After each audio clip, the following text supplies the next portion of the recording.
And my concern, just from a really big philosophical standpoint, is this part of our brain is what makes us human. The rest of Yeah. it, brain is an animal brain that's evolved over millions of years and keeps us alive.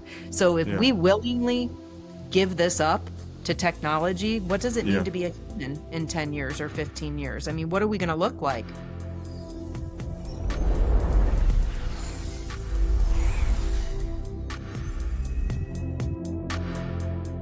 Welcome to the ReeThink Podcast, and today we have another episode with another guest, and welcome Lisa.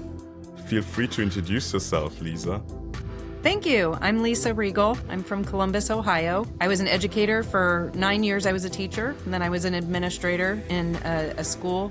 And then I went to Ohio State to do my doctoral work on leadership. And so for the past 15 years, I've been working in public and private sector, working with leadership teams, working with schools, trying to help use brain science to help inform the way that we do implementation of initiatives and the way that we support staff and students. Great. It's a host of experience, and I'm super curious. And you have been widely recognized in the different fields of education, neuroscience, and leadership. So what brought you to create a NeuroWell at the end? Yeah, so it actually started. It started way back when I was in teaching. I just love at-risk kids. Those are the kids that, kids who come with some barriers, who maybe aren't like the compliant students, but they're super smart and talented and have a future. And so I always worked with the at-risk kids. And what I started to realize was that some of my approaches that were working were because I was really aligning with what they needed from a biologic standpoint. Mm-hmm. And so I started about 5 years ago, I started really digging into the actual science. And my doctoral work, I did a lot of work with social sciences of like motivation and engagement theory and things like that. But I thought, boy, I could really provide a foundation for why those theories work if I understood the brain better. And so I started studying that. And then I realized, so many things in school, people are exhausted, teachers are exhausted. And part of the reason that they're exhausted is because the mechanisms we're using right now to deal with behavior, to help engage students, to try to build motivation, they're not aligned with the science. And so by combining the two, we can improve the outcomes and we can amplify the impact of practices that could be really powerful if we just did a little tweaking. And so that's really what kind of got me motivated to write the book, because I've been doing the work around brain-based school culture for a long time. And then I finally thought, you know what, I should write down some of these things that we've done that have worked and share them with the world. Can you walk us through the major pillars of the science that is impacting the schools and education system, and also maybe also from motivational standpoints that has the biggest impact, so we have an idea? Sure. So I think starting is the first thing to understand is that students' brains are different today than they once were. And there's reasons for that. And so like the first part of NeuroWell goes through all these contextual factors that have impacted our brain. And the real, like, if the book can be summed up in one sentence or one phrase, it's the idea that behavior is the product of biology and context.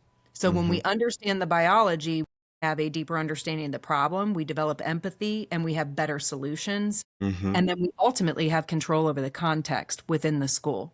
So the first part of the book explains, and context actually will impact your brain science. It impacts the brain structures. So when you look at the outside context that kids are coming with, when I grew up with wholesome TV shows like Little House on the Prairie, Saved by the Bell. And, it was about like owning your mistakes and being kind and community, and that you were part of something bigger.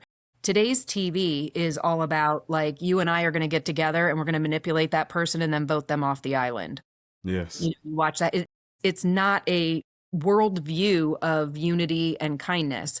And so while I'm not blaming media for the whole problem that we see, what it does is it creates a filter in our brain. So when you ask about brain science, the first real brain science piece to understand is how we form perception. And so when we think of perceptions, There's 80% of the traffic in our brain is below our nose, and it is the unconscious part of our brain. So there's a tremendous amount of thinking going on that we don't actually have cognitive access to.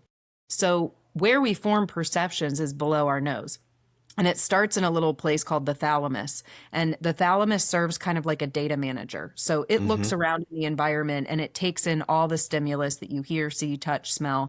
And the first thing it does is goes into your sensory memories. And those sensory memories are in your amygdala. And it says, how can I make this experience similar to last so that I know how to react? So it will pair things with those sensory filters and those memories. So for example, like the media, we have a filter, a sensory filter in there that tells us how we should believe about the world. Is the world safe and predictable? Is it unpredictable and unkind? We have all these filters that are through all of our experiences in life. So I always use the example of like a spaghetti strainer. You know, you have a banana that represents reality. If you shove a banana through a spaghetti strainer, it comes out the other side. It's still a banana, but it doesn't look like a banana. So that's kind of how our brain creates our perceptions is we have reality, but all those filters, whether it's our worldview, whether it's say you had a traumatic experience, say you were yelled at a lot. Your parents used yelling as a way to manage their household. When someone yells, your body is going to react the same way as it did in those instances. And the more repetition that we have, the stronger those filters become. And so, like, for example, I hate being late. And part of the reason I hate being late is because when I was growing up, my parents were divorced. My dad would come for his night. He was a serial late person. And so I spent a lot of hours on my front porch waiting. And my brain made an association between a father's love and my worth and time. It's not a logical association, but that's what my brain made because I felt bad when I was sitting waiting. So now when I'm running late, before I even think about it, I don't have thoughts in my brain that say, oh, I'm running late. This reminds me of when I was a kid. That made me sad, so I'm going to be sad. And it all happens down here unconsciously, and my body becomes dysregulated so that my mind isn't as clear. And so that's the one piece is really understanding those perceptions, because when we see behaviors in school, we oftentimes focus on what are you doing? We shouldn't be focusing on that. We should be focusing on what is the fear underneath? Why are you doing this? Are you feeling left out? Are you feeling dumb? Are you feeling challenged or not respected? You know, what is the trigger? What is the fear trigger? Not what is the situational trigger. And then once we do that, we can teach them some self-awareness so they can self-talk from the top down, from this brain. Like if I'm running late, I, the CEO of my brain, can tell my limbic system, hey, this is not that. We're fine. Don't dysregulate. Don't get stressed. We're okay. Okay, so to summarize in an extent, so the perception is created through the database of experience and amplified with the emotions. So everything that is going on in the amygdala is the emotions. So it amplifies through that, and this is what creates perception at the end. So if I can summarize it in layman terms. Yeah. And that's a great, and it's important to understand these are emotional sensory memories, right? And people have this idea that we have like a library in our brain where when I want to go remember something, I just go into the card catalog and find my memory or search my memory and it pops up. Our brain actually fragments our memories and stores them in multiple parts of the brain. So when we want to make a semantic memory or a memory that has our CEO of our brain has to say, hey, I want to think about this. And then it has to go into 4 or 5 different locations in the brain to pull up, okay, how did I feel about this? What was the procedural memory around this? What was the, pulls in all the episodic memory, all these different kinds of memories, and then it constructs a meaningful memory. This is why people in courts, a lot of times eyewitness testimony gets thrown out, because every time you call up a memory, your brain cannot go to the exact same file. Yeah. So and it's even changing the memory in a sense. That's so fascinating.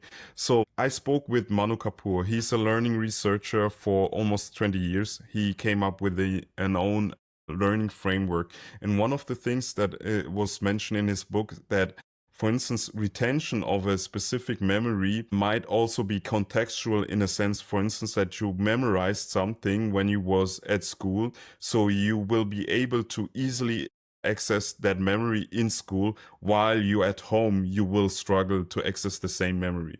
And that's Yes. also something that is so interesting to see and understand when we have one memory that is fragmented towards all these different positions.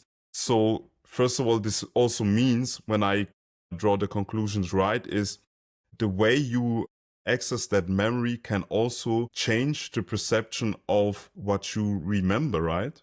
So let's say you have one memory and one is accessible through music and the other one is accessible through a picture. Then the one that you access that memory through the music might be slightly different than accessing the same memory through the picture. Is that a correct way Right. of thinking? Yeah, yeah. And so that's where the exciting part about that is that we get to construct the way our brain works. Yeah. We have a lot of power to increase that traffic from the top to the bottom rather than letting this run our life. And, this whole part of our brain is literally just to keep us alive. This is the part that actually makes us human beings, where our soul and our mind and our, character and our morals, that's where all this exists. And so really I'm a big proponent in how can we help people, teachers, Yeah. students, human beings, become more self-aware by understanding how their brain works and the Yeah. idea that they are the CEO of the brain. And so like I tell kids, you have a security manager, which is your amygdala, and his job's to decide whether or not you're in danger. He gets his information from your data manager, which is your thalamus.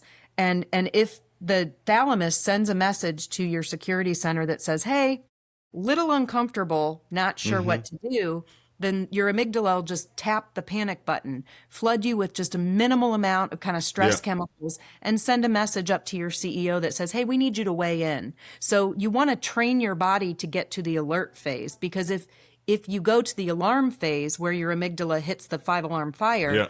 then the message that goes up to your CEO is, hey, we're in trouble. So again, this is about keeping you alive. We're in trouble. You go get a cup of coffee at Panera and we're going to take care of you and we'll call you back once you're safe. And that's why, like, if you're enraged and you yell at somebody and then later on you're like, why did I say that? That's not even who I am. It's because you didn't, because this part of your brain was in survival mode. So if we can teach people to be self-aware, Yeah.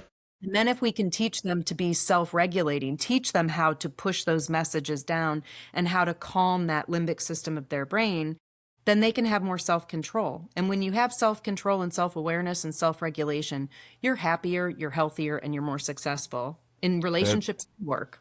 That's so fascinating, because it reminds me also to one of the research I was accessing to, and they were looking for the traders that are the best, that make the best decisions. And they looking, and the good thing about traders is the outcome is measurable. Either they have like good numbers or they have the bad numbers. So the decision making is very easy to distinguish between. Let's say when you have managers, it's totally different. The outcomes, there's too many variables. So what they did, this was a family office, by the way, and what they did is they basically hooked up these traders on MRIs and also EEG devices, and they happened to find like this neurological process or biomarker with this metacognition, and this is exactly what you described, that you are able to understand your bodily signals and understand that when you're, for instance, in fear or you're in anger, that your story that you tell yourself is different, and that Yes. you can modulate in order to say, okay, maybe just let's take a couple of breaths, or let's delay the decision till I feel better. This is exactly when I understand it correctly, it's the same process going on. Yeah. Well, and I think that, when you are able to do that, when you have that metacognitive ability, then when you start to feel, because when you feel stressed, it's not like your brain is completely shut off. You're not, but you're able to recognize how your body feels. So one of the exercises I do with folks is called Name It, Own It, Control It. And we talk about, understanding how does your body feel when it's stressed. And we've all had that where you get home from work and you're like, man, I'm tight. I didn't even realize I was carrying stress all day. paying attention to your body. What does it feel like when you're stressed? What does it look like when you're stressed? And then what is your brain telling you? Not what are you thinking? This, when you're stressed, it's your unconscious brain that's telling you things. You're not coming up with them yourself. So you first kind of identify that stress journey. So again, if I start, I'll use the late example again. If I'm running late, I can say, okay, I feel my body dysregulating, and then I can stop it and have my CEO go, hey guys, down in my brain, calm down. We're good. It's fine. They're not going to be mad at us, right? Yeah. You can develop that. And then when you think about understanding, okay, now I know what it feels like in my body to be stressed. Now, what do I do to calm it down? And for all of us, but not all breathing works for everybody. So Yes. practicing some things, and then what can other people do and what should they not do? So you can create almost like a social contract among your friends or your coworkers of like, when I'm really stressed, I need a hug. Some people are like, I need people to leave me alone and not touch me. Yeah. Yeah. What do we need? And we have the right to ask for what we need. I could put marriage therapists out of business because that's what it's all about, is like, they can't read your mind. You got to tell them what you need. So that's kind of on the negative side, but on the positive side, I think people also don't know what it feels like to feel happy. And so one of the things that I do pretty much every morning, not every single morning, but I make a habit out of it. The beach is my favorite place, and it just, everything about it, the smell, the sound, the sun, every single thing. And so I will lay in bed and I'll just visualize the beach and breathe deeply and kind of relax my body. And then I just let myself feel joy, because I feel relaxed when I'm at the beach. So and I know what joy feels like in my body. And so when I'm going through my day and something happens and it makes me feel warm inside and I feel those feelings, I'm able to say, I want to do more of that. Yeah. Start to, if you have that self-awareness of that mind and body connection, then you have a lot more control to regulate your body and to decide what you want to feel. And if you want to feel joy, you can tell your thalamus, your data manager, you can tell it, I want you to find the things around me and pay attention to the things that give me joy. And I always use the example of two identical twins. They have the exact same day. One has the ability to say, I want to see the positive in things. One does not. So you ask the one, okay, how was your day? It was horrible. I woke up late. I had to race to work. I had to park way far away. So I was running into the building. I tripped. I spilled my coffee. I ruined my shirt. I was late to a meeting. I never got back on track. It's just been a terrible day. Same exact day, the other twin, what happened? Well, it started out rough. I was running late, so I had to rush to work, and then I had to park way far away, but I guess I got my steps in. And then I got in and I dropped my coffee, and this really nice person helped me pick myself up and clean myself off. And then my friend gave me a sweatshirt because I ruined my shirt. And then my coworkers were super nice. And I finally did get caught up, but it was a rough start. Event, completely different experience. And the thing that I tell people all the time, we get to choose which person we want to be. Yeah. To choose that, but it has to be through intentional practice to build your brain so that it becomes automatic. Because we have a lot of automatic behaviors like, I'm stressed, I'm going to drink, or I'm stressed, I'm going to eat, or, somebody's making me mad, so I'm going to scream at them. And they're automatic. We're not thinking about them. So when we want to build a new habit, it takes persistence and energy and the tenacity to forgive ourselves when we fall off the wagon and we go back, You know what I really like about your explanation is like basically this is all the practices of mindfulness but you explain it in a way that is very scientific. And I think a lot of people might had resistance towards like the whole idea and notion of mindfulness because it's too, let's say, woo-woo in a sense. But it's great that we bring that to a broad audience and realize like this is basically understanding our software, e.g. how our brain works, and use it for our advantage so we have more agency in our life. And it's really interesting and it's really needed that we have like these translational minds, let's call them, like scientists just like you and researcher like you that can describe it in layman terms. And one particular thing that I really like a lot is like how you frame it, like we have biology and we have context. And it's not, we don't need to fix people, but we need to understand our biology. For instance, like how is our brain wired, how it works, and then also the context that we are living in.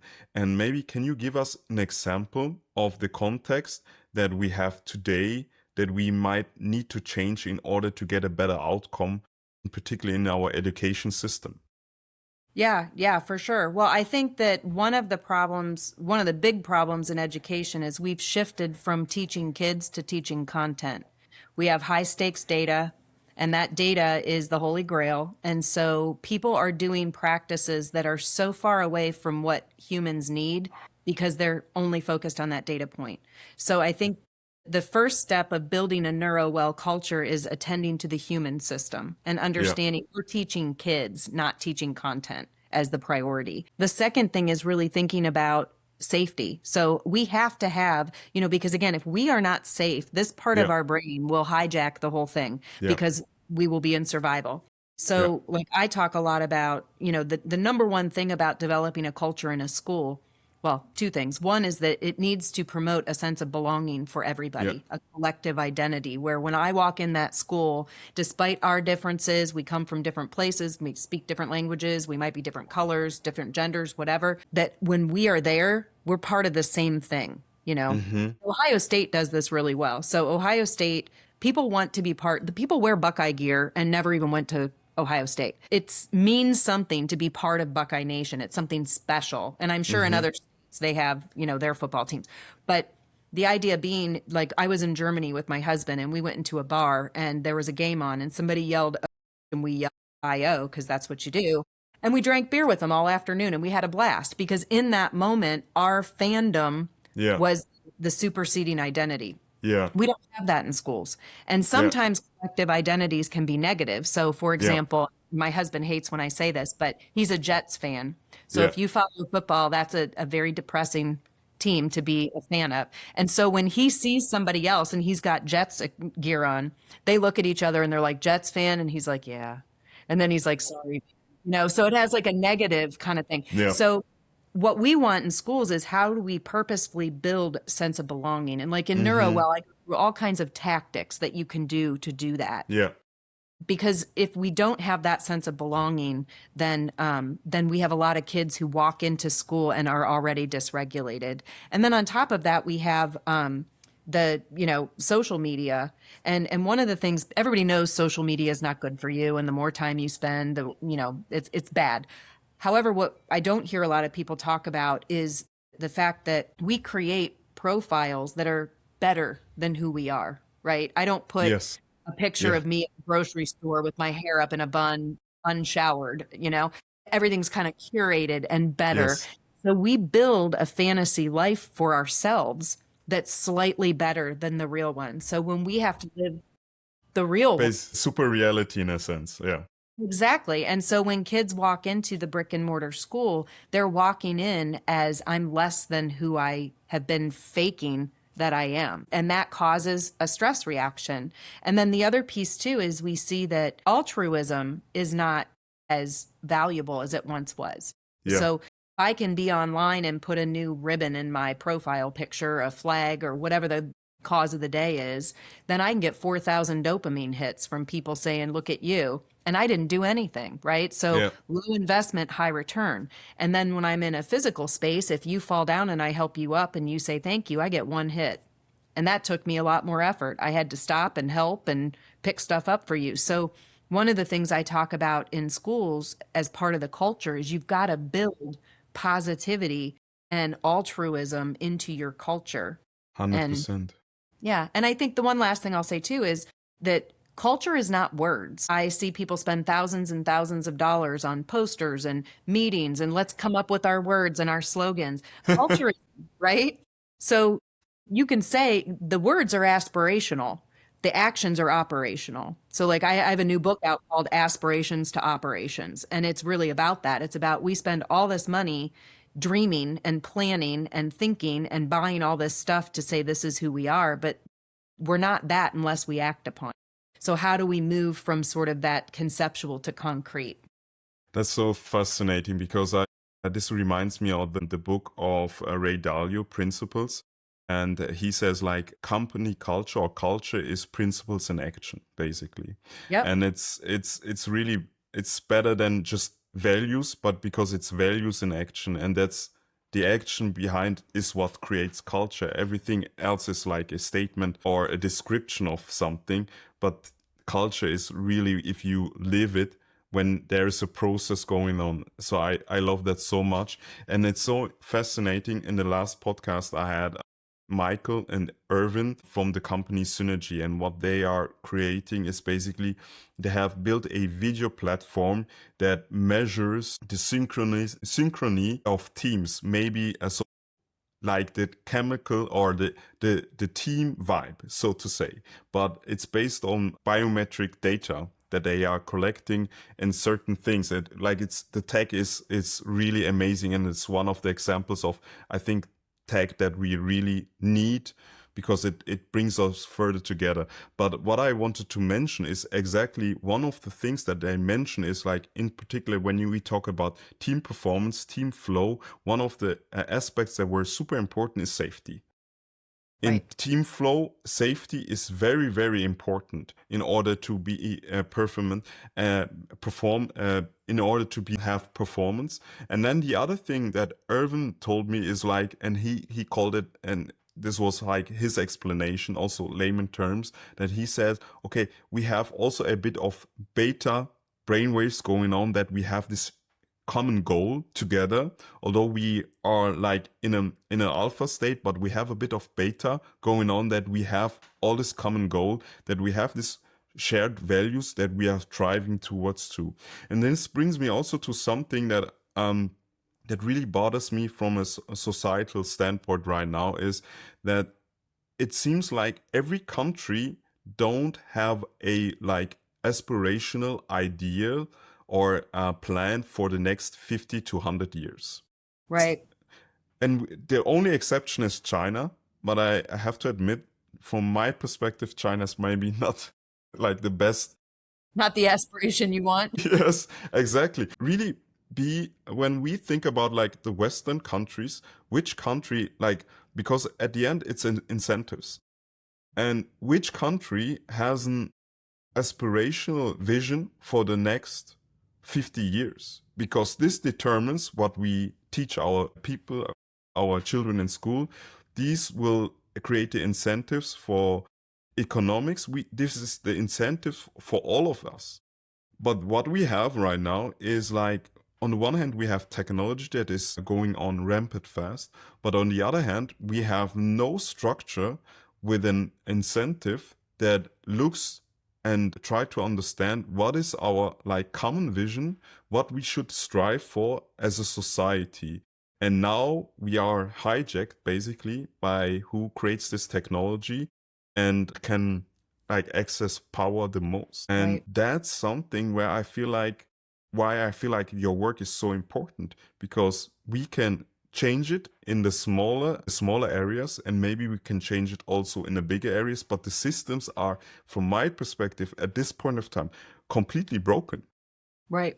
Well, and again, from the stress regulation system, AI is causing so much anxiety. In the Aspirations to Operations book, I talk about, in the business world, just the radical transformative change that's happening to jobs. And that's super stressful. And so now you've got people who have more and more mental health issues because they're just chronically stressed. And then that leads to more health issues as well. And I think that this, like, I see people, and I see this in education too, which education should be the long-term view, right? Yes. Because we're growing a kid over 20 years. So we should have a long-term view. But we've kind of followed that business model where we're only worried about the corporate earnings in the next quarter. Yes. We're only looking at the data and doing anything we can to push that data, and we've lost the human part of the system. And it's interesting. I've never actually done anything. This is just me supposing. But when I think about countries that have happy scores, like you look at a lot of the Scandinavian countries are much happier than other countries. And I feel like they definitely have policies and practices focused on the whole human. About I'd say 15 years ago, maybe I was consulting with a company, and they sent a group of people around the world to go to different educational systems to find out what are they doing. And Finland has a great educational system. So they were there, and the Minister of Education said, you would never be able to replicate our system. And the team said, well, why not? And he said, because we have a fundamental philosophical difference. He said, we believe that every Finn is valuable. Our job is Mm, to earn to their potential so that they can contribute to all of us. He said, America doesn't function that way because we're more of a market culture. And when you look at our practices, he's right. he's It's not, right. yeah, Yeah. But yeah. one thing I feel like also the United States lost their like edge in a way because the United States, from my perspective, was always the country having like a bigger goal. So, for instance, whenever I was in the United States, there was always this sense of like freedom and everybody can make it in a way. So, and the land without like boundaries is like the land of opportunity and limitless. And one thing that I also was like super excited about is, for instance, when Kennedy announced that we are going to the moon. This was a, I think, 10 years project, right? And these were like the example of that like philosophy that a United States used to have, like this common understanding of what Americans are all about. It got lost in a way. Well, and I honestly, I think that's part of the reason why Americans are so dysregulated right now. I mean, we have to duct tape people to airplane chairs because they can't behave well when they're angry. I mean, the number of assaults on airplanes or the number of like road rage and things, we have people who are truly out of control. Their limbic system is out of control. And I think, going back to the idea that the foundation is really feeling a sense of belonging and culture, we had all those ideals, but Yeah. culture's not words and ideals, it's action. And I think Mm-hmm. over the past, couple decades, we've started slowly inching away from aligning our policies and practices with those ideals. And now we're seeing people try to retrofit things that don't really fit into freedom or opportunity or things like they're trying to justify actions they're doing with those terms. It doesn't work. And so, as American citizens, what do you do when you don't feel a sense of belonging in your own country? Hmm. I hear that a lot. I hear people say this isn't the United States. Like where we are right now in our country, it's so divisive. There's a lot of conflict. Yes. This isn't the United States I grew up in. Like where's and so people are feeling a little bit utterless at the moment, and it's causing a tremendous amount of dysregulation, which again is the opposite of what we need because when we're dysregulated, we can't think clearly. Then coming back, it always comes back to context. So what is from your perspective the context that has changed? So I have an idea what it could be, but I'm super curious about what do you believe, what context changed in the last 10 years or 15 years that we came to this point where we, on the one hand, we have this technology advancement that is amazing. On the other hand, we feel like people are losing it and people are not well.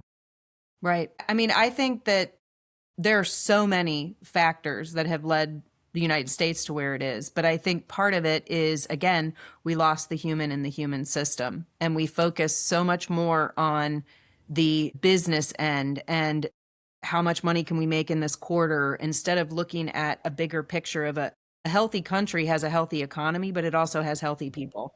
Mm, And we kind of lost that. And I read this book once that's really good. It's by Robert Reich and it's called Super Capitalism. mhm. And it talks about how we went through an era in this country when we had like sort of the three big auto industries, Yes. but they were more like statesmen. They worked with the government, they were informed together, but they didn't lobby the government and pay millions of dollars to get what they wanted. Mhm. We have since moved into this super capitalism where I think a lot of businesses are actually making decisions for our government. And of course, like we said, a business's job. A business is not a person, it's a collective of Exactly. contracts, right?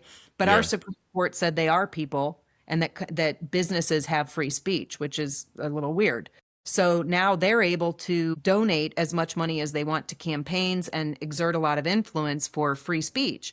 Well, what Mm. we've seen is a complete corruption of politics and people have lost their faith. And, the little old person like me, my little vote doesn't really matter because I don't have $10 billion to buy you off. So it's Yeah. that corruption. So I think that's part of the problem is we lost the, you have to have both. You have to have a focus on outcomes and improvement and goal Yes. attain and economy, but you get there by having strong human systems where people can be fulfilled and working to productivity and efficiencies and fulfillment. And we're kind of off balance right now. And then AI's walking in and saying, well, that's okay. We don't need you anyways. So people are super scared. Yeah. It's really a mixture of a lot of things going on at the same time, while in a phase where everything seems to be accelerating in terms of dynamic, that makes it really hard to navigate in that sense. In your book, NeuroWell, that you have written, you have constructed a framework, and which maybe you can walk us through this framework. I'm super curious because I think we talked a lot about the different problems, but I'm super curious about, because at some point we have to say, okay, this is not going right, but what can we do? What is our agency to change it? Yeah. Well, and the other thing that I'm a big believer in is you don't change the macro, you Yeah. change the micro. Little tiny pockets of good things start to build bigger pockets. It's a lot harder to go top down. So when you think about a culture, and this is in schools or businesses, it needs to be safe, supportive, and proactive.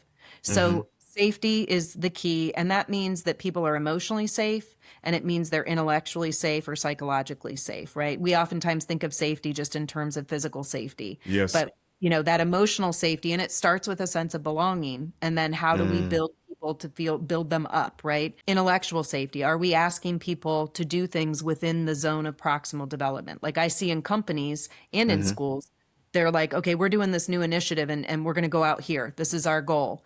And then they're like, you're here. I gave you training. Now just jump.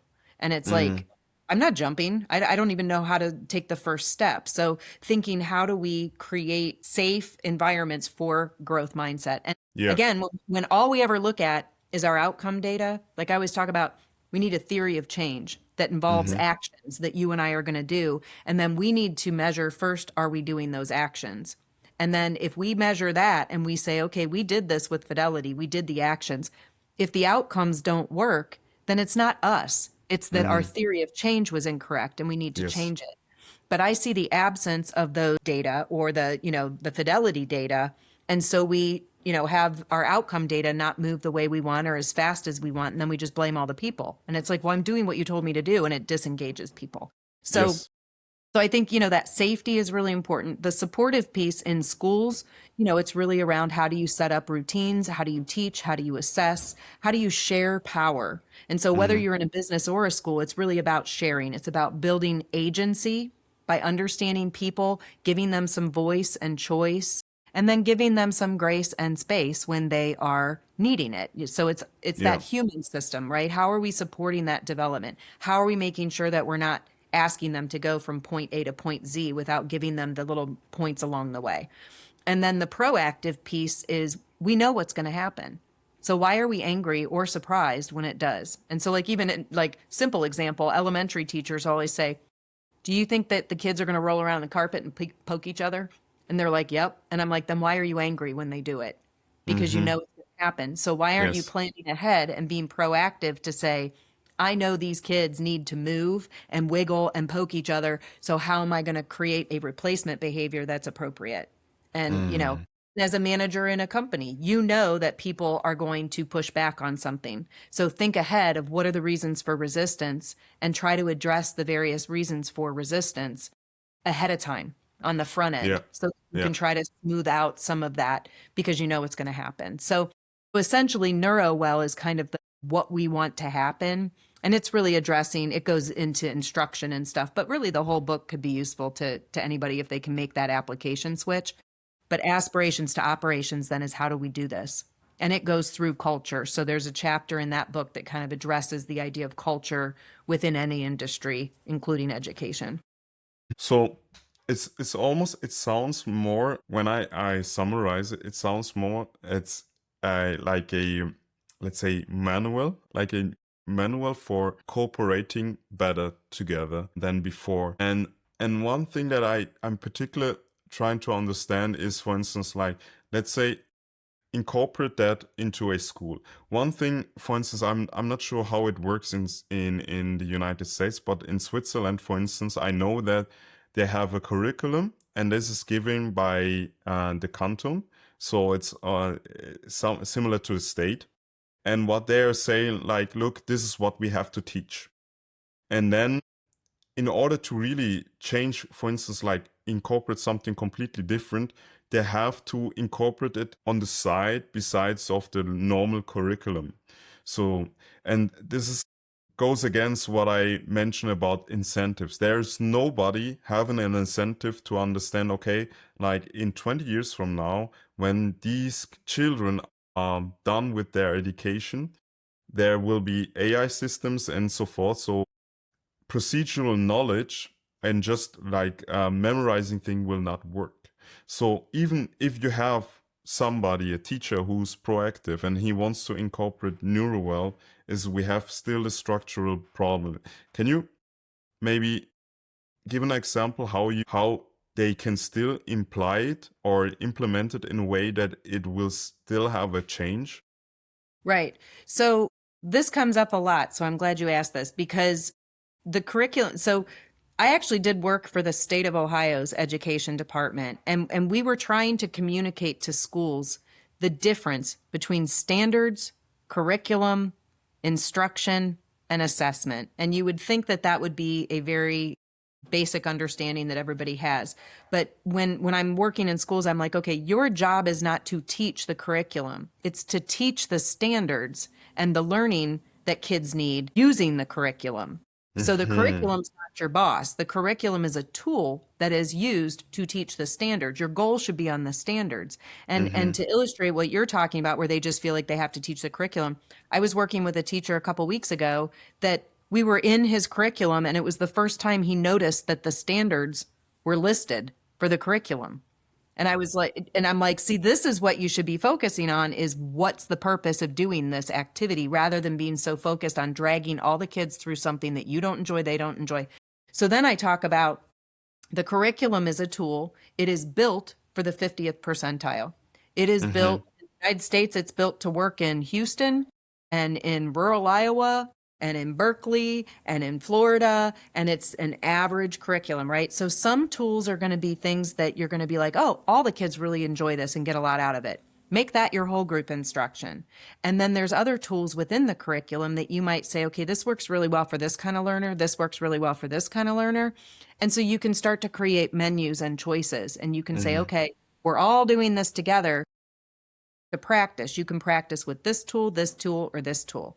And then I've actually even worked with some teachers. This was so cool. So the teacher started out, he was a science teacher, and he did blew something up or did an experiment or something that got the kids like super interested. Then he gave them the learning, the standards. And he said, here's the concepts you need to understand. Here's the level of thinking that you need to have. And he gave it to them at the beginning of the unit. Then he said, okay, we're going to have 2 days of learning. You can do whatever you want. And I've loaded videos, flashcards, all kinds of tools into this Google Classroom. He said, you have 2 days. And he said, I'll be in the back of the room. So if you're somebody who wants to hear me teach it to you in verbal language, come on to the back of the room and I'll do it. So 2 days later, he gave them a formative assessment. And the kids who passed that formative assessment were done. They showed evidence that they'd mastered it. The kids who didn't, he was able to analyze the data and go back and then pull tools from his curriculum to intervene. And while he was doing that, the kids who were done were looking ahead at the next unit, and they were coming up with the fun kind of grab your attention activity. And what he also did that was so important is that at the end of each of these units, he had the kids write a short little thing that said, let's analyze your test. What'd you do well? What didn't you do well? How did you study? Which tools did you use? And what are you going to use differently next time? So he had that using that thinking how to learn, which is a skill we need post AI, right? We don't need to know the science and have it memorized. We need to know how to learn it. And what kids started realizing is like, okay, I watch the YouTube videos, but they're not really helping. Hmm. Maybe I should actually read the book and take notes. Or maybe sometimes some of that rote flashcard thing really helps me and works for me. So they started to learn how to learn. And he was able to get through his curriculum so much faster because he was out of the way and he was giving the kids the chance to excel at their own rate versus trying to drag everybody Yeah. together as a group. It's I love this example because it reminds me also, coming back to, I mentioned Manu Kapoor before, that he created a learning framework, and it's kind of similar what you explained, because what he figured is that rather like laying out, look, this is the procedure, how you, like, let's say, solve this math equation.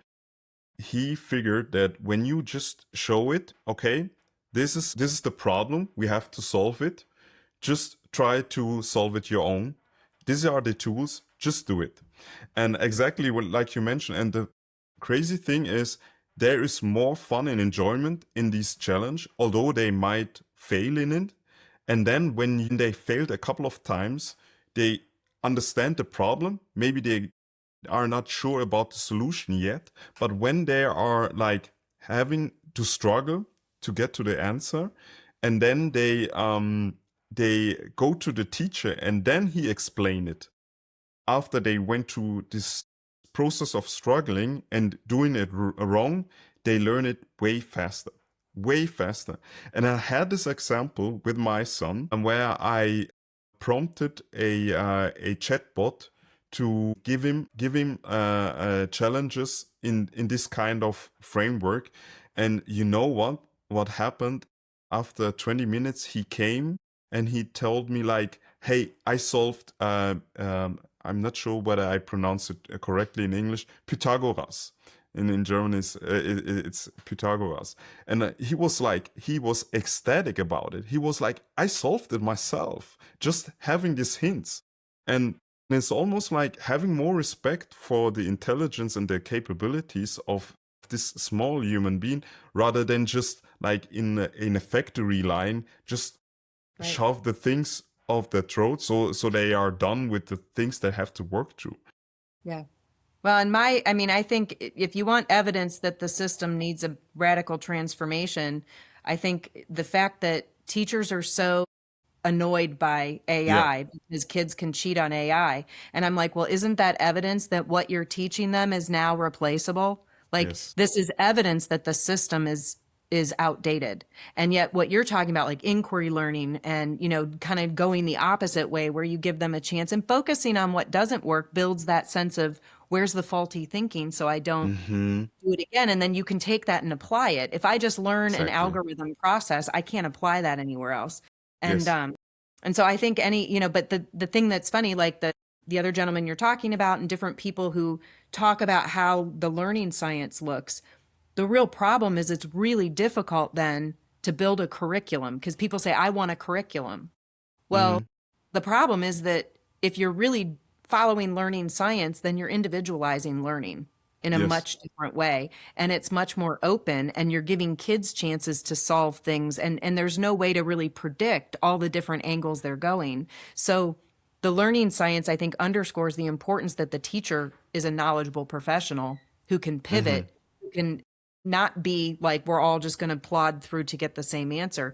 But oftentimes when I do the work with NeuroWell, teachers are like, well, do you have a sample? So like in the book, I try to do some step-by-step things, but then the reality is this going to work in a fourth grade PE class and in a high school geometry? No, you're going to have to take this and you're going to have to make it your own.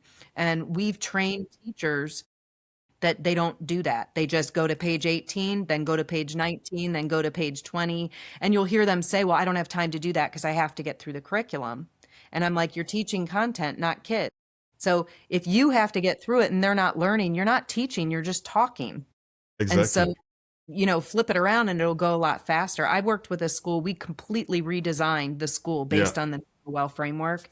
Yeah. And there was a math teacher. So for educators listening to this, you will cringe. She had geometry, algebra 1 and algebra 2 in the same class Mm-hmm. at the same time. And the Wow. kids traveled around in pods. This was for a school of severe at-risk credit deficient kids, lots of mental health issues, lots of behavior issues. So we completely transformed to safe, supportive, and proactive. And we created like menus, and the kids could pick what they wanted. Yeah. And there was very little direct instruction. And Mm-hmm. she had these menus that kids would do, and she would stagger the start time. So she would have like the Algebra 1 kids Yeah. come up. She would teach them what they needed. So each day she was doing some direct teaching to different groups, and then they had freedom to work their way through and get help as needed. And she had processes in place for like learning leaders in the classroom. So kids Yeah. were helping each other. So she called me in April and she said, I don't know what to do. We're done. And I said, what do you mean you're done? She said, we're done. All three of them. She's like, I've got the Algebra 1 on Algebra 2. She's like, I did some like stats with the geometry kids. She's like, I don't know what to do with them. And I'm like, well, do some fun stuff and celebrate. You know, they're done. But like that, I hear math teachers all the time. I just can't get through this. I can't get through this. Now, these are the most at-risk kids that came to her Yeah. at 16 years old with 0 credits, Yeah. and they managed to get finished with a class in less time. But that's so remarkable because I remember there was a time I think I was in my mid-20s, and I had there was this I had a conversation with a friend of mine, and he argued that there are like these differences in IQ between races, and that's DNA based and stuff like that. And I was like, that's kind of bull. And then I did some research, and I figured that environment plays a bigger role in development of IQ than everything else. And what you're describing, and I think that's the beauty of the situation that we have, this cooker Yeah. with AI, is that we now have to face the music, and we have to change fundamentally the things. And what you're describing is just having a different environment which is stimulating. And when you give the people this safe container where you stimulate them and you challenge them in a positive way, they enjoy it. And also what is very interesting, this is also coming back to the learning framework of Manu Kapoor, which is called productive failure. And he described Yes. it that this kind of, and it's kind of similar what you described, is it creates almost triple the effect of transfer. And this is exactly in a world where everything is like more dynamic than ever. You need people that are able to really dynamically think about things, right?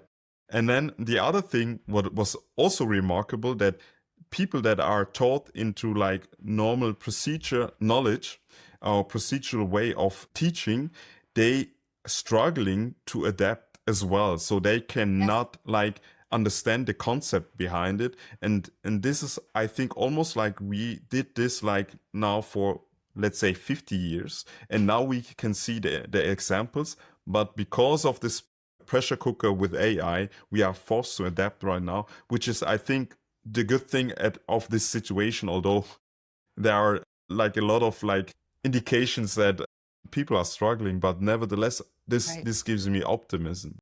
Right. Well, and it's harder. I mean, it's harder to teach people to think than it is to just say, I told you the content, go memorize it. Yeah. And, you know, and I think my kids are 20 and 23, and they're concerned about what AI is going to do. My son's an animator, and that industry is very up in the air. And my daughter's an artist, and she's in archaeology. So at least I don't think robots will grab bones, but, you know, she's not as worried, but just the AI implication for their life. And I've told both of them, your key to success in the future is to find the gap.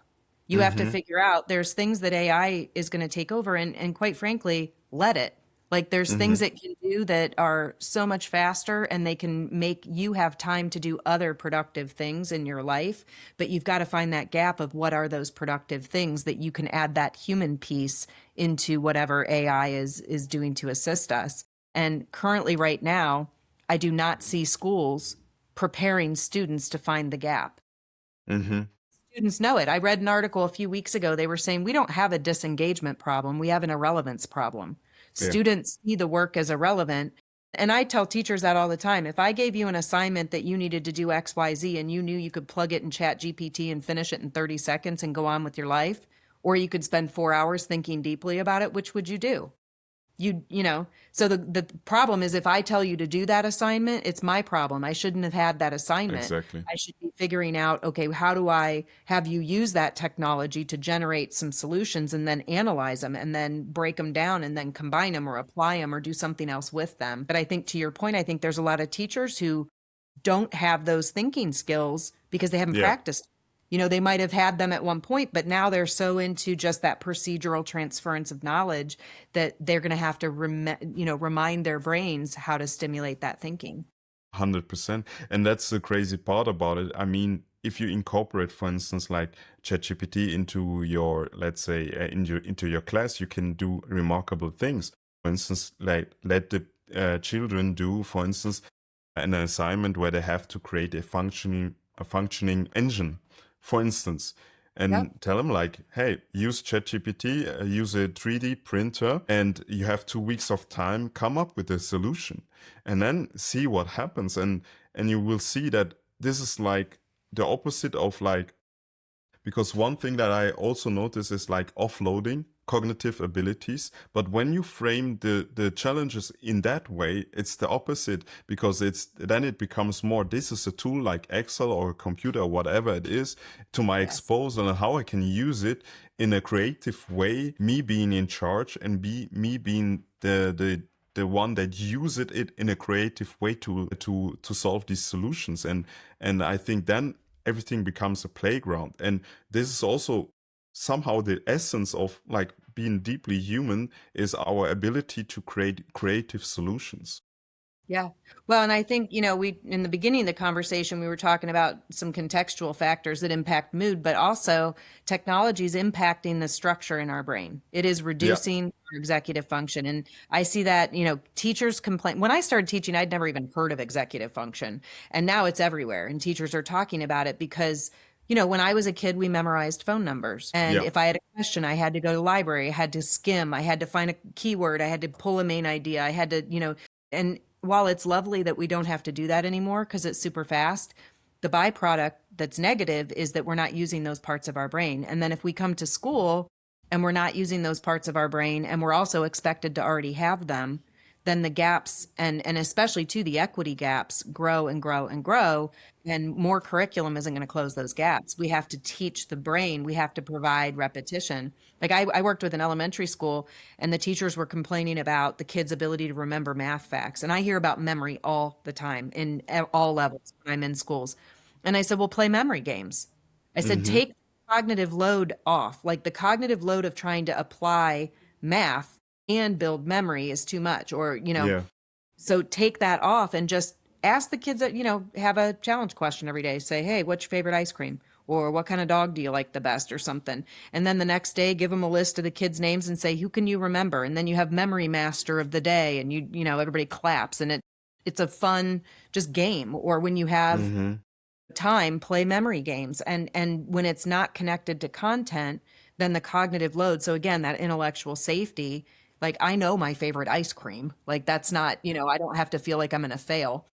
Yeah. And start to develop the architecture. And I went back, I said to the elementary team, I said, don't do anything else. Just play memory games for like the next several weeks and see what happens. And I went back 6 weeks later, and they were like, we cannot believe how much faster these kids are getting the math. And I said, well, yeah, because before you were throwing the math equations over a wall and they didn't have a ladder. Now you gave them a ladder and they can crawl right up and go get them. And I'm like, but you have to, educators have to think differently. We have to develop that. And I've seen schools that do like an executive function class or Mm-hmm. like a social emotional regulation class. That doesn't work because our brain needs repetition, experience, and emotion. So having Mm. half an hour once a week that we talk about executive function, and then we don't have it built into the class's routines, Yes. you don't ever learn it. You learn about it. So I now know it's something I should have, but I think to have it. Yeah. It's great that you already mentioned it, because this was one of my next question, is like how the executive functions are shaped by social and technology environments, and how it directly impacts stress and engagement and Yeah. performance. And maybe can you give us a take on that, your take, and what you can see? I mean, we saw an example just right before, but executive function is so critical. Yeah.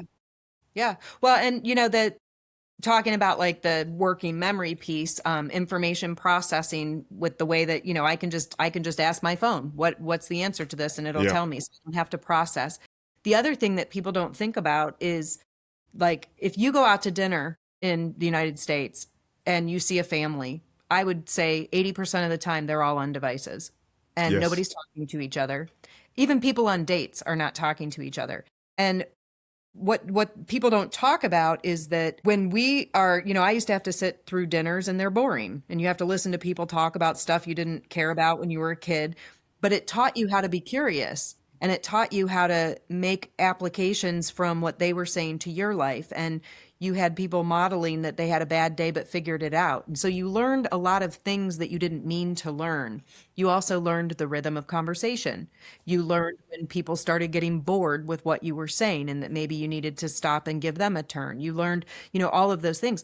Kids today don't have those experiences. Even when they're in groups with their friends, they're all on their phones. So that that leads to that social engagement and communication piece that's a skill. And when we don't have that, then we are not emotionally regulated because we're anxious. And we have so many kids now that are diagnosed with social anxiety. And Mm-hmm. the National Institute of Health did a study. They said that social anxiety is misdiagnosed at 97 point. Wow. And so again, is this a skill deficit or is it a mental illness? If we know that kids don't know how to talk to each other because they haven't had the experience, emotion, and repetition to Yeah. build those automatic ramps, then why aren't we being thoughtful and proactive and strategic about building that into what we do in school so that they are having opportunities to learn those skills? Because all of these things lead to, because your executive functions, you're planning and organizing and prioritizing and emotional regulation and, information processing and all of those pieces, that the way we live our life, we have been cognitively offloading that. And as AI comes in, we're doing even more of it. And my concern, just from a really big philosophical standpoint, is this part of our brain is what makes us human. The rest of it, the Yeah. brain is an animal brain that's evolved over millions of years and keeps us alive. So if Yeah. we willingly give this up to technology, what does it mean Yeah. to be a human in 10 years or 15 years? I mean, what are we going to look like? We're going to be like emotionally dysregulated people who can't think. It'll be like the movie Idiocracy. Yeah, it's crazy that you mentioned that, but in some ways I feel like we can see already the effects. For instance, like the way there sometimes it's not possible to talk about nuances, and it's like either you are that or you are the opposite. And sometimes I tell like, wait a second, there is such a big difference, and you can have even both opinions, hold it to the same at the same time. But it's sometimes really hard to have certain conversations which are almost impossible. And I feel like sometimes, in particular, if you watch TV or you check the news, I feel like this is satire. Mm-hmm. Sometimes it doesn't feel even real. So ridiculous. I know. I know. Well, and there's a group of researchers that studied cognitive development, and they talk about these 5 different stages of adult development. Yeah. And there's a few of the stages that are dualistic, meaning Mm-hmm. there's right or wrong. Knowledge is out there, and it's like a teacher's job to tell you the knowledge. Somebody else Yeah. knows, needs to tell you, right? Then you start to move into the higher levels of thinking, and it's multiplistic thinking, where all Yeah. of a sudden truth is constructed, truth is unknown, that you have the power to determine truth, that there is no one right truth. There's Yeah. shades of truth that fit together. And we are losing multiplistic thinking. We are getting people Mm-hmm. who are very, I am right, you are wrong. There's no meeting in the middle. And the thing that's scary is that, like, going back to what we were even talking about just in the world, is that multiplistic thinking is how you negotiate. It's how Yeah. you to a term that people are happy with, that you can satisfy things. And we're not teaching that right now. And Yeah. AI is continuing to erode our ability to think that way. One fun thing you could do with kids as an AI activity is teach them how to train AI, show them what that means. So like I started using Chat GPT for things, and what I noticed was that it was learning me. And so it was giving what I wanted. And like I had it make a couple things for me that were related to like my keynote addresses and stuff. And it was able to pull the colors from my website and to, mimic some of the things that I had. So it was learning me. So wouldn't it be interesting to give kids a relatively open-ended question, have them go in and have a conversation with Chat GPT to come to a solution to something, and then have them all tell each other how the solution was really different. And That's having them that start to realize like there isn't one right answer. Yeah. exactly. Exactly. And that's so exciting about, because I had this conversation with the CEO of Hello Better, and one of the things that we have discussed is that they want to create another solution and make it clinical viable. But the problem is, because AI or the models how they are created is they are not like, you can put in one prompt and the outcomes can be different, like a lot of different, which is same as humans, like depending on the mood and all these things, Yeah. the outcomes might be different. But it was very exciting. And also the thing is, when you have like a certain chat history, your answer can be determined by, for instance, the way you prompted different things, and also your preferences. And yeah, it can be a nice game and an interesting one. And I feel like this is one of the things that gets me excited, in a way that I feel like this technology can be super useful if used in the right way, and not in a way where I feel like, and this is probably also going on, that there's a sort of like manipulation, because sometimes it's useful to have people which they don't have a like a opinion, or they are easily read up. For instance, I read the book Trust Me 'Cause I'm Lying from Ryan Holiday. It talks about media manipulation, and this is like very like broadly known that things that wrap up emotions, in particular negative, are highly shareable. So the share rates go up when the things are emotionally charged, and Yeah. things like that. And so there, I That's think all the way there is back to some. newspapers. The newspapers, if it bleeds, it leads. Exactly. Right. Exactly. And then we come also to the multi-layered thinker that you said, like understanding that consensus or truth can be manufactured. And also that truth are also based on perception or perspectives, It or goes even back to the banana, positions. right? It goes back to the banana. Exactly. Nobody has the actual banana on the other side of the spaghetti strainer. Everybody is pushing the banana through a whole bunch of personal experiences and emotional experiences. So, what Exactly. is truth? You have your truth, I have my truth. Exactly. But then again, we come back to incentives, that we, on the one hand, there are certain peoples that have no incentives to make it right. I believe that strongly, and we can see it in the results. But I think one thing that is really important, and that's why I think the work you are doing is great and very necessary, is that we have to exercise our agency. And one thing is like creating awareness about these topics, and also understanding what we can do, and even exercise agency, maybe in a smaller scale, because at the end of the day, big daddy government is not going to save us.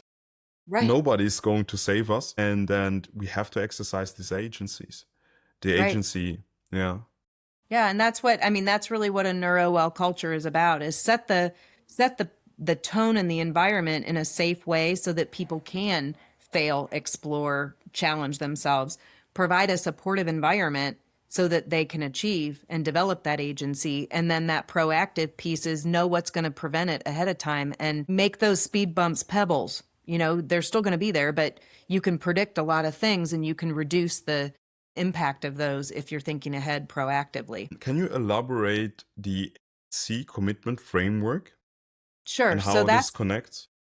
yep. So I developed the 8C commitment framework kind of organically. It was through, so I've been working with school leaders and leaders doing leadership coaching, doing team development, doing strategic planning, implementation. And really my focus, anybody can kind of put a strategic plan together, but it's really like, how do you make it happen?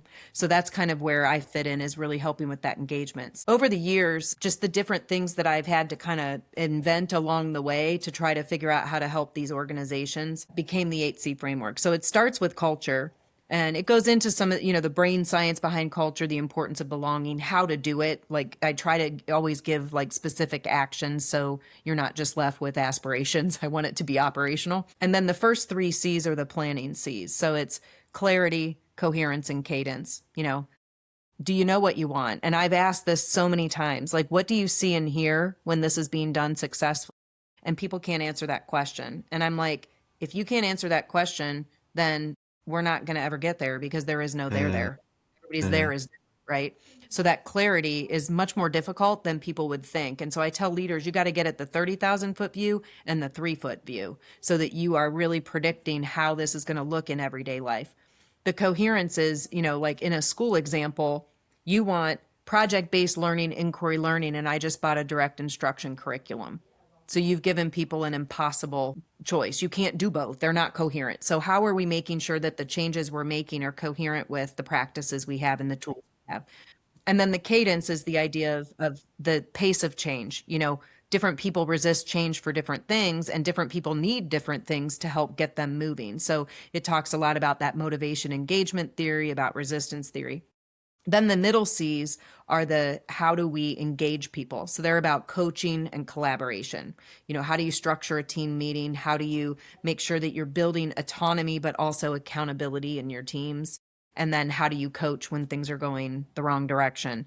And then 2 of the C's are sustainability. So then there's the communication C. And then the really big one is celebration. Because again, how do we have energy? We get energy from dopamine hits, right? How do we get yes. dopamine?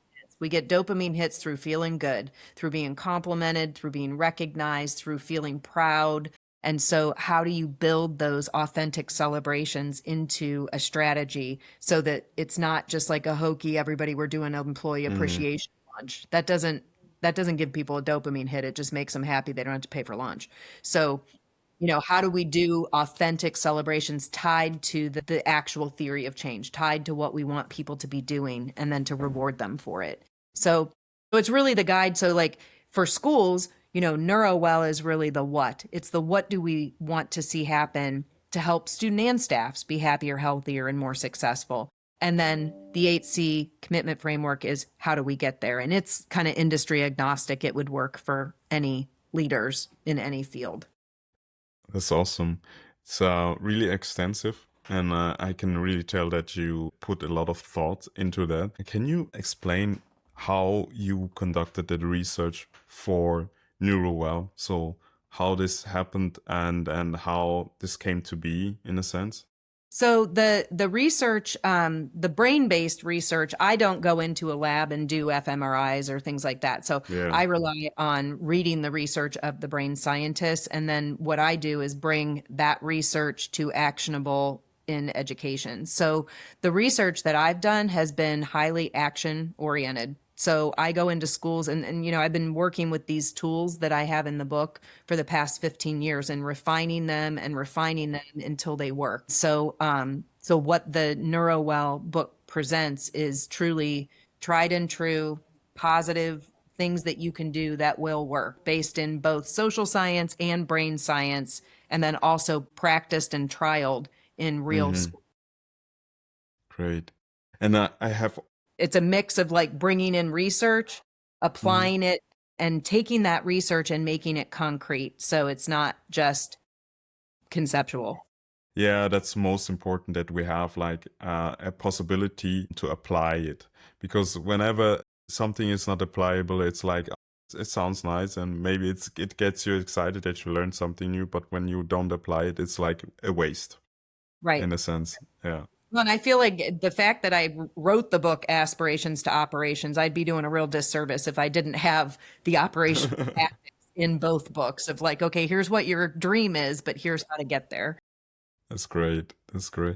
And I have also written that you have developed a measuring framework, JAKAPA, for Yes. measuring skills, social engagement, and executive function and resilience in the real world. Can you explain that? Because it sounds really exciting. And also, I can imagine really important in order to see whether implementing something is really effective. Yeah, so it's called Jacapa, and the name actually means go team. Kappa is the Maori term for team, and one of the co-founders was in the Navy and spent time over in that area of the world. So basically what it is, because we measure what matters, like we were talking about before, we've been so focused on the short-term data points that we lost the humans. So what we did was we teamed up with the University of Illinois. The Bessie Research Group has studied soft skills, and soft skills are like you say tomato, I say tomato. We can't even agree on what to call them. Durable skills, essential skills. So basically they said, okay, let's cut through the language. There's hundreds of taxonomies and frameworks. What are we actually talking about? And they whittled it down to 32 skills in 5 different domains. And then they built out and validated an assessment tool for both self and peer assessment. So then we took that tool and the framework and we built a system around it. It kind of works like a Fitbit. So you enter data every day for like 5 minutes. And then at the end of the week, there's insights and ways that you can analyze your data to help understand yourself better. And so we've worked in some businesses as part of their employee development system, team building activities. We've worked in post-secondary for students that want to get jobs, and they've actually used their data from Jacapa because there's self-assessments and peer assessments along with all the engagement data. They've used that data as part of their resume, and we've had a couple that have said, this got me the job. Like employers Wow. were blown away that I knew these skills, I'd worked on them, and I Yeah. could show them data of growth. And then we work in high schools and career tech programming, and we work in businesses. We can come into a business and do a skill scan. Every time we've done that, we go in, we open the software up for a short period of time. You take peer, self, and then you can do anonymous leader feedback.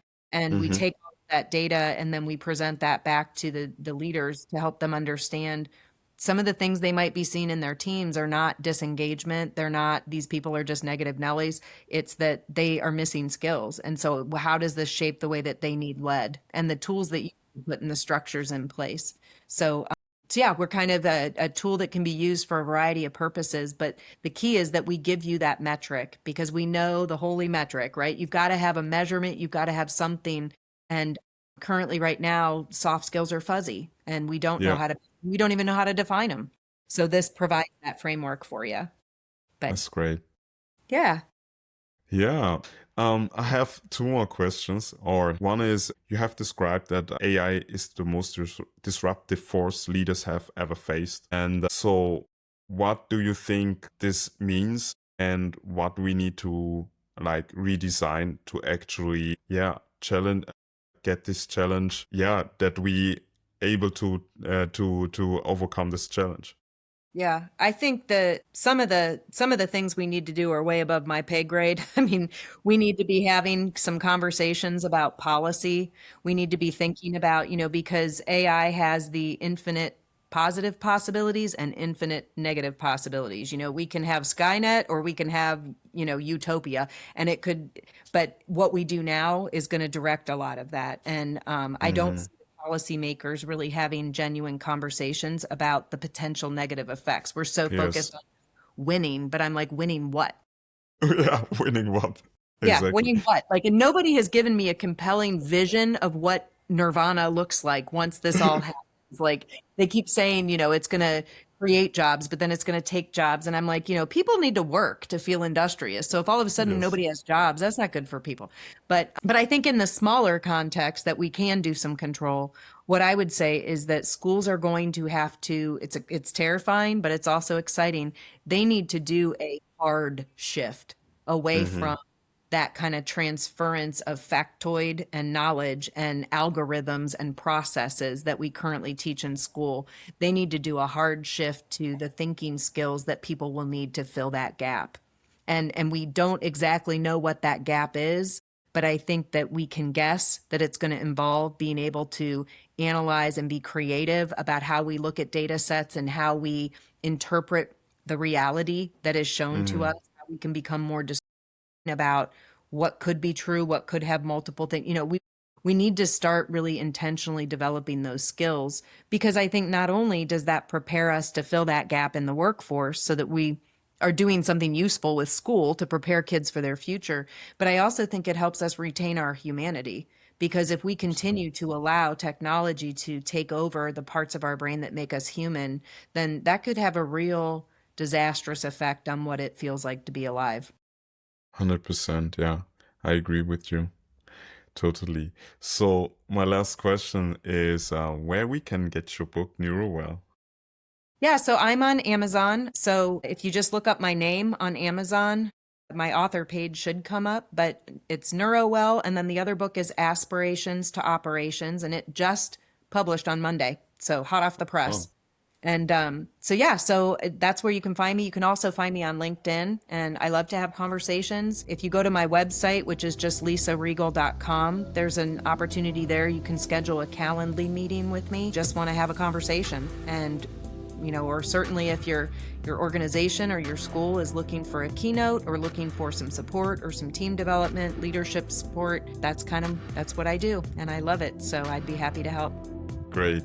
It was really great talking to you, having you on the podcast. I think, as I said, your work is tremendously important, and I'm so thankful that you do that. And we need more of people that engage in these kind of topics and are vocal about it. I think creating awareness is the most important thing next to implementing something that has an impact. So thank you so much. Thank you so much for having me.